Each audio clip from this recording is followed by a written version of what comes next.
Hi, my name is Diana. I'm so excited to see you here. I am the owner and founder of the Furner Points. We are a DC-based boutique firm, and we help small business owners and creatives like you streamline your businesses with systems. I really believe that systems are the way to thrive. So I'm so excited that you're here. I am also a HoneyBook Pro, and I'm walking through new features with Sally Zimney, who is a speaker coach and an author and a consultant and a speaker.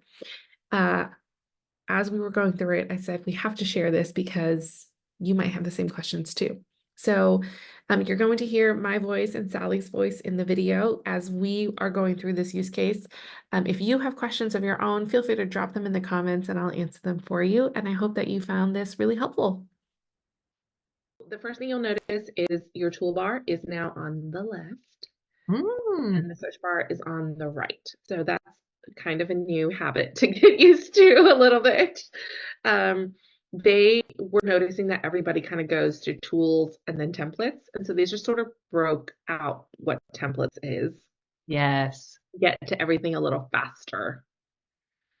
And then here's your new dashboard, your new homepage. It's going to have your leads, your unread messages, your tasks, and your payments for the month. To say unread messages if you read the message in Gmail, but you didn't read Mhm. it in HoneyBook. That's I was that's gonna say that's a lot of unread messages, I Diane. know. My inbox is clean. Don't you worry about a thing. Your new here's the new leads, and then you can do quick actions here on the right. Okay. Then after that, everything is really broken down. So this is that inbox. This is my activity. This is basically your notifications, but broken out. Yeah, I liked that. Just when I popped in there, I really like seeing just Mhm. the handful of things that I have done already in Yes, there. exactly. And then your task is broken out down here. You are getting a customizable pipeline. So previously, inquiry, follow-up, contract sign, retainer paid, planning, those were locked. You couldn't really do anything about them. But if Mhm. you will be able to rename them, so you can say, "Hi, Sally," right? That could be a thing now. Um, and you can customize it so that the action actually correlates with your business. Ooh. I know. So for you as a speaker, you typically have calls with all of them, right? So you may not need the follow-up section. You No, I can usually do, go, but yes. So for me, I have it broken down into two things. I have an inquiry, I have a follow-up, and a phone call. So if they book a phone call, I have them going straight to phone call. And if they didn't book a phone call, I have them in follow-up. So then I Hmm. know that those people need to book a call. So how do you tell it to skip follow-up if they So that's two different things. So one is first email sent, it goes into follow-up, right? Because I send them an email that says, "Hey, you didn't book a call, make sure you do that." So they immediately go into follow-up. So you can Okay, dictate that. If your first step is something different, you can change that up here, right? cool. Say like, okay.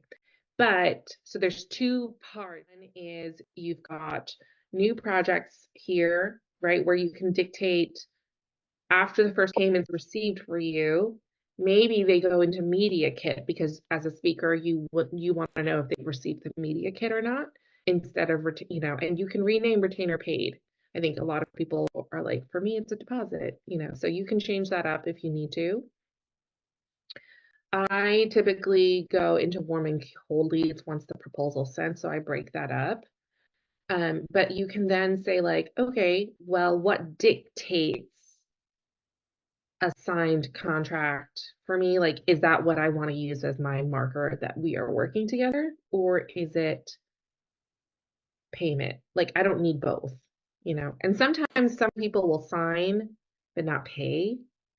So that gets a little complicated. So it's up to you to kind of decide what indicates planning for you. Uh maybe it's something like, yeah, you have to decide what indicates planning for you, if that makes sense.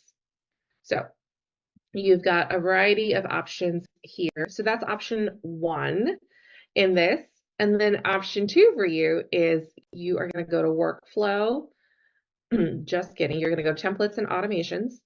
And then from there, you now have, this is part two of like moving it along the pipeline. You have a new action called move pipeline stage. Ooh, Yeah. So for you, that's how I indicate that. So immediately after automation's activated, I send them that email asking them to book a call with me if they haven't. If they did book a call immediately after Clarity call is scheduled, move them to phone call. cool. If they did not, they will stay in follow-up for me because that's how I set it up in the original pipeline. Okay. And Okay. then here I can move to phone call. So for you as well, like if you have a secondary call after they pay, you can move them to a different stage in your pipeline. Awesome. Yeah. Or, as speakers, like maybe you have a questionnaire that you fill out after they pay, like whatever is happening, like maybe you need to remember to send them a media kit or something like that. Mhm. Then you can kind of indicate and move that pipeline along. Is there a limit on how many stages you can have in your pipeline? Once this is unlocked for you, once that new feature kicks in, there is no limit anymore, Cool. right? But previously, and probably what you have right now, there you could only have 10. Hmm. Once you have this new little pink heart, you have unlimited stages. So cool. Yeah, I'm excited for this one. I think this will be a huge game changer. Another one that's cool is if you go to templates and file templates, your smart files got real fancy. All right, so a big one that I think people will love is a file upload. So as a coach, sometimes you need them. This is like a template we made. As a coach, sometimes you need them to upload something for you. So here's that fancy button. Oh, So you awesome. can then ask them to say, please upload your current headshot. Yep. Maybe as a speaker coach, you want to see, Yep. why they're not getting gigs or something, and they can upload a JPEG, PNG, GIF, or PDF. Cool. But Love that. each file needs to be a maximum of 15 megabytes. That's the biggest thing. And they can upload up to 10 files. Cool. And then, fancy, on the payment page, if you click on the margin, you can now instigate a late fee. Hey. Yeah, so you don't have to build them separately anymore. So you have to do this before you send the proposal. But if you do a late fee, you can choose a percentage between 1 and 10%. I would say for speakers and coaches, the standard-ish is somewhere between 2 and 4%. So let's Hmm. just pick 3%. Make sure this is in your contract. Yeah. And then the biggest thing to know is that it doesn't accrue. So it's after 30 days, they put in the late fee one time. Okay. Okay, so it's not like every week it keeps building up on them. And what does that look like in the, do you see it at all, or is it only happens after? They see it, so like right here when Okay. they pay. So Late. they'll see Okay. like it's due, they have, $2 is due and their late fee is 10 cents. Okay. Okay. And then they'll see it on the invoice as well. Okay. So when they go to pay finally, um, Hmm. they will be indicated here and they'll understand that.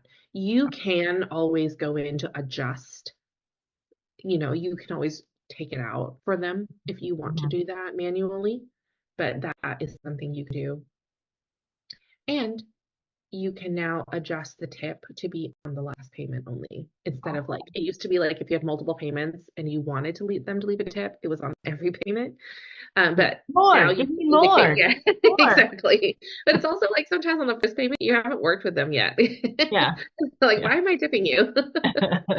So it's all you can do that on the last payment, indicate for that. Just know that if they're on auto pay, they're not going to be able to leave a tip for you on the last payment because it Yeah. just naturally comes out of their account. So they're not going to know. It's not like they like come back into the file and physically pay you. It's on auto pay. It's just going to come out of their account. So there's no tip on the last one. Isn't that fun? Super cool. I know. I'm excited. I love not having to bill them separately for a late fee. And then they're going to be like, JK, we saw you. All right. Are you ready for the next one? I'm so ready. Smart fields in the emails are now here. I know. So That you is can now so fantastic. you can do more than just your client's name.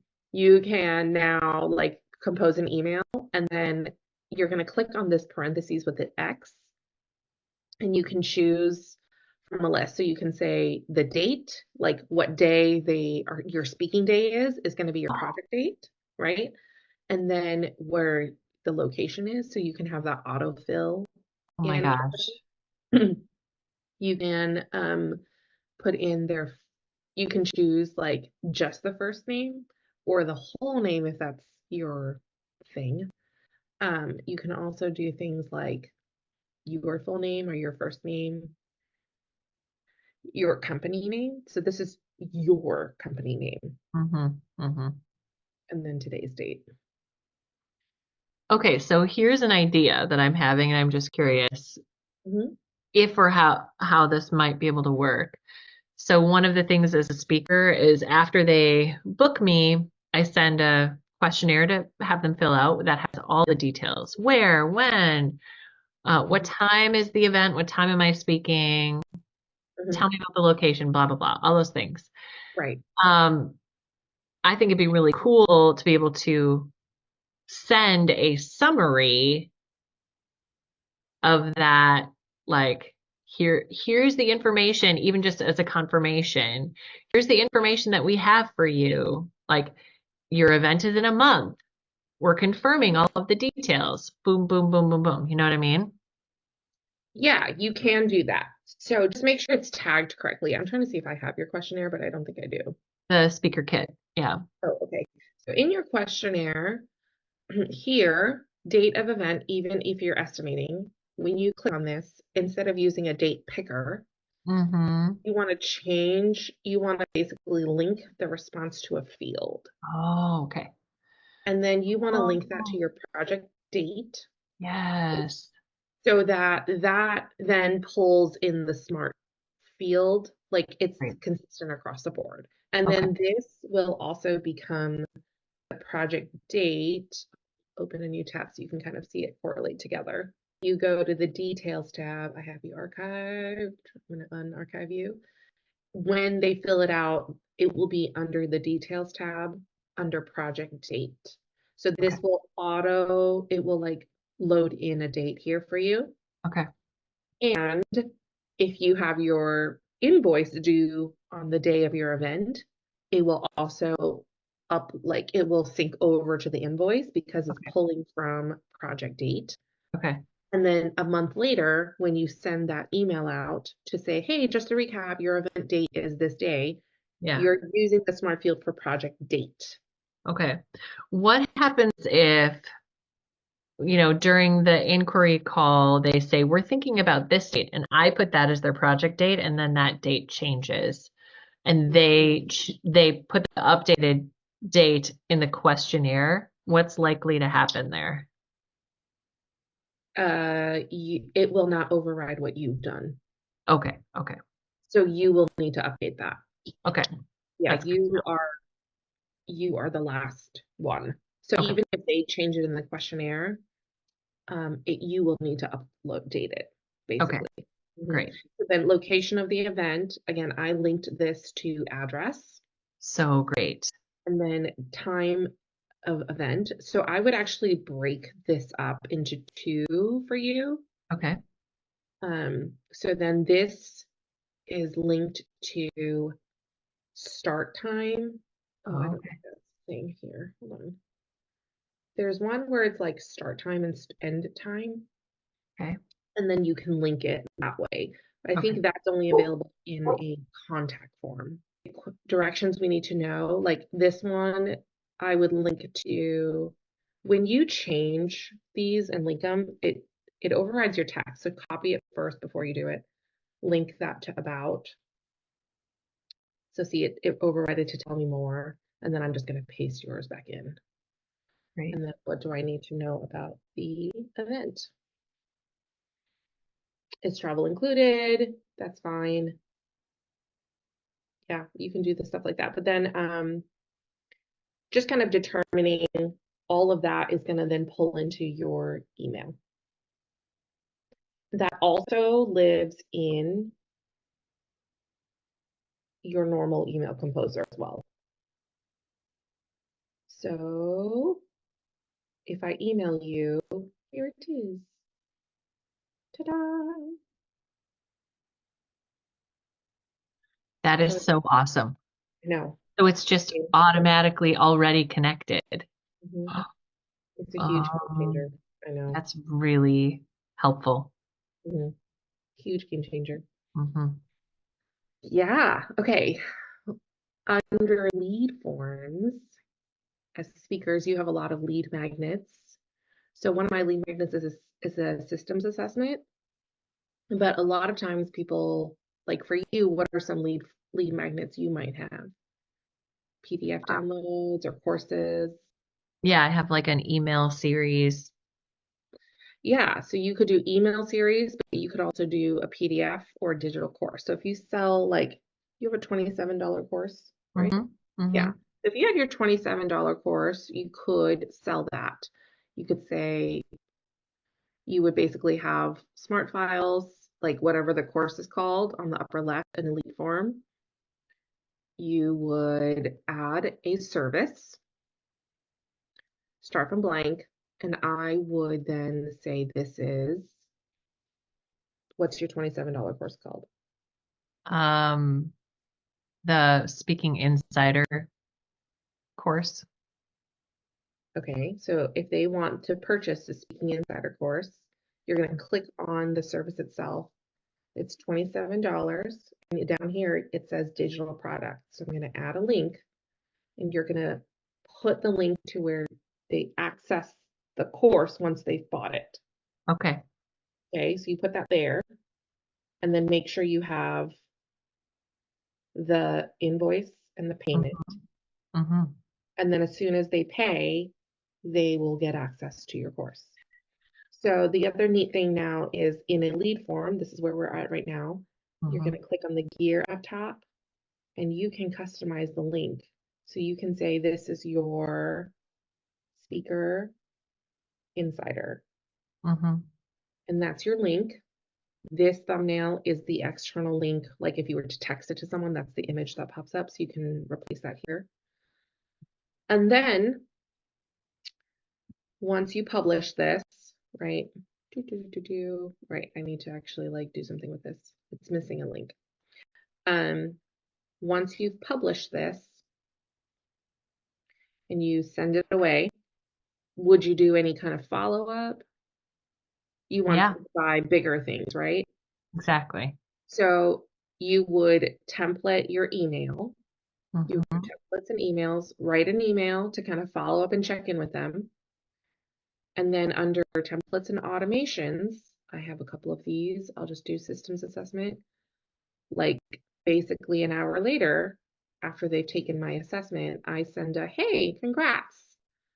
Checking Yeah. in on you. How are you doing? How did this assessment go? What did it tell you about? And so for you, after they buy your course, maybe a day later or 2 days later, you can Yeah. say, how's it going? Are Yeah. you Have you stuck? logged in? Jump on a clarity call with you. You can Yeah. even schedule that. And then that domino effect kicks in and enables you to sell them something more or to check in with them and create a relationship with them. So you can set off an entire automation series. Wow. That is super cool. Yeah, cultivating that relationship with your potential buyers. Because before the course checkout was happening in one place, and then my emails were needed to be triggered in a different place. And it was like um, just having it all connected here. Yes, It's so great. I know. It's really fun. And then contacts is another big one that's being rolled out. So you can then track how many of these lead forms they're purchasing from you or freebies they're getting from you.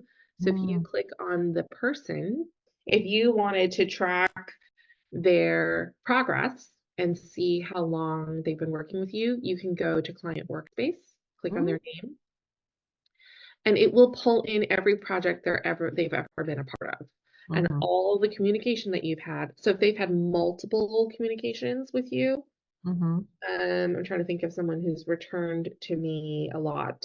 Maybe Jean. Jean would then go to the client workspace, and Jean would have had multiple communications with me over a year, honestly. And so right. this is called a client workspace. It's new. And it's exciting because then you're going to be able to track kind of like lifetime of investment if they're always buying freebies from you, if they're only buying $27, like what is how much time do you want to work? Or maybe sometimes it takes 2, 3 years for someone to buy something big and for them to trust you. Mhm. Um, Another one I think you'll love is text messaging abilities. Woohoo! That is, Um, it's so great. yes, so you can basically they will get reminders for events and payments on their phones. So here you are going to be able to toggle down under send invitee reminders. You can have email and SMS. You will never have just an email. I mean, like just text message, no email. You always have to have an email because they can opt out of your text if they don't want to pay text data rates, That etc. makes sense. So you can choose which one. It will have a link. So I'll show you a preview. So essentially, they will have a preview of it looking like this. So it looks like this. They get payment notifications. Hey, your payment is due. They get session reminders. So this one says online meeting with John Smith. This is the time. Here's your meeting link. You can click to reschedule. That is so great. They So whenever they also, book a session, they can get text reminders. yep. So I have mine sent just to the hour before because I find that if I send them the text message a day before, they tend to tap on the link thinking it's like right now. So then I get a lot of people jumping in a day early. Poor people. Sorry for the confusion. Um, you can also just use this meeting date as the project date. So for coaching, if that's your final, like a lot of you might have like multiple sessions, but if this is your last coaching session, that could be the project date. So then that triggers again Mm. the last day for your invoicing. It triggers, your emails and stuff like that. So you could do that too. Okay. But you would have to know that when you're setting up a specific scheduling type, like the third session or whatever. Yes. So if you offer a like 3 session package, Mhm. the third one could be like clarity call number 3, coaching call number 3, and then that one is your project date. So Cool. then when you're writing your email, you can say, so excited for our last session on, and it drops in the date. Cool. Yeah. Um, yeah. And then if you also, if you have the 2-factor code on, it texts you now instead of emails you. So it'll also do that like iPhone autofill thing, which is really nice. That's super nice. Yeah. Text messaging has been a game changer. So on your contact forms, so I'll use mine as an example, you have to make sure you ask for their phone number because if you don't, they can't text you. And then on the bottom, you have an agreement. Like when they submit the contact form, they are agreeing to getting text messages from your business. It doesn't mean you have to buy anything. Message and or data rates apply. And what's neat about it right now is that it will It's free for you right now. It's part of your HoneyBook subscription, so that's exciting. And then you will see here, meeting reminder was sent. This is a new activity in the projects, and you can hover over here. It was sent. They didn't open the text. You'll know that. And you'll also know if they opted out. It'll say opt out if they chose to like text back and say stop. So you'll know if they're receiving, and then you will start to get two kinds of notifications. So over here, you will see there's an email column and an SMS column. So that's what's going to happen up here as well once they start implementing it across the board. Cool. This is their new public forum. So this is where you can submit a feature request. Instead of asking you, we could go, But Diana, tell HoneyBook that we want this. that's true. But look at this. You can vote. Yes. Conditional logic for questionnaires. Yeah, so you How can about vote. conditional logic for automations? Where's that one? Put that one in Yeah. there. Yes, conditional logic, they're working on that. But you can basically request and then people vote and they will build, like you can kind of see like how many people actually want that feature. And then they're going to close the Facebook group soon, so everybody should get on Okay, here get in there. really soon. Yeah, You have 117 points. Way to go. But Megan's killing it. killing it. 353 points. I know. So yeah, you can get on here, you can connect with others, you can look for VAs or OBMs, you can hire other photographers. It's kind of fun on here, but this is where you're going to be asking all those HoneyBook questions and figuring out use case scenarios, etc. Awesome. Thanks so much for being here. I hope that that was so useful to you. Make sure you like and make sure you subscribe so that you can know when the next video comes out. There's a lot more coming. Thank you for trusting me with your business, and I'll see you soon.